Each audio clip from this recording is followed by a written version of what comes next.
ба ҳолати шоми 2 май дар муассисаҳои табобатии мамлакат 2782 нафар зери назорати табибон қарор дошта, то имрӯз 76 нафар бо ташхиси сирати коронавирус ошкор гардиданд.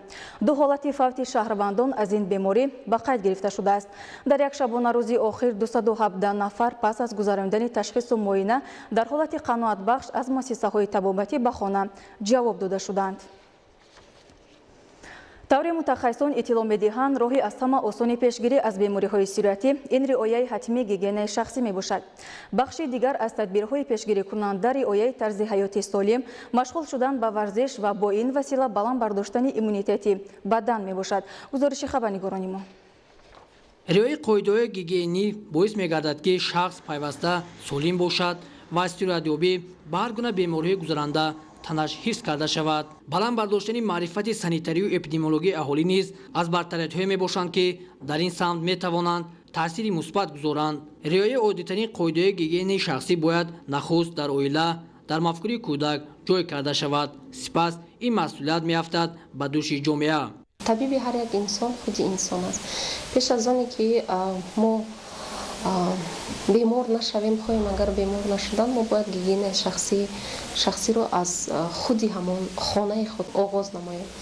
яъне ки инсон бояд дастони худро бо собун шуста, гигиенаи шахсии худро дар ҷои аввал дониста, яъне ки пеш аз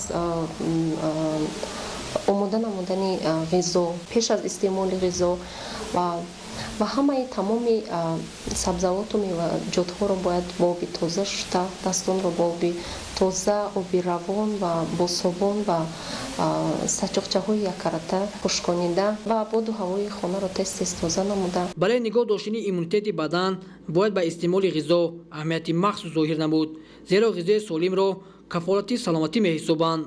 тарзи ҳаёти солим барои мӯътадил нигоҳ доштани ҳолати осебпазири бадан ва баланд бардоштани иммунитет хеле муфид аст. тарғиби тарзи ҳаёти солим ҷамъ намудан ба варзиш низ метавонад дар ин самт муассир бошад. якум дараҷа ин гигиенаи шахсӣ, дуюм дараҷа ин бақувват будани системаи иммунии организм мебошад. барои системаи иммунии одам бақувват бошад, мо бояд аз меваҷоту сабзавотҳои тару тозаи ватании худ бештар истифода бурда ҳар саҳар машғули обу тоби бадан бошанд. тавре дар урфият мегӯянд пешгирӣ беҳтар аз табобат аст. асон барои пешгирии бемориҳои сироятӣ роҳҳои нафас ки бо роҳҳои яъне ҳавои қатрагӣ интиқол меёбад, албатта риояи гигиенаи шахсӣ аслан муҳим аст. тарзи риояи дуруст сурфа кардан, пӯшидани ниқобҳои муҳофизатӣ.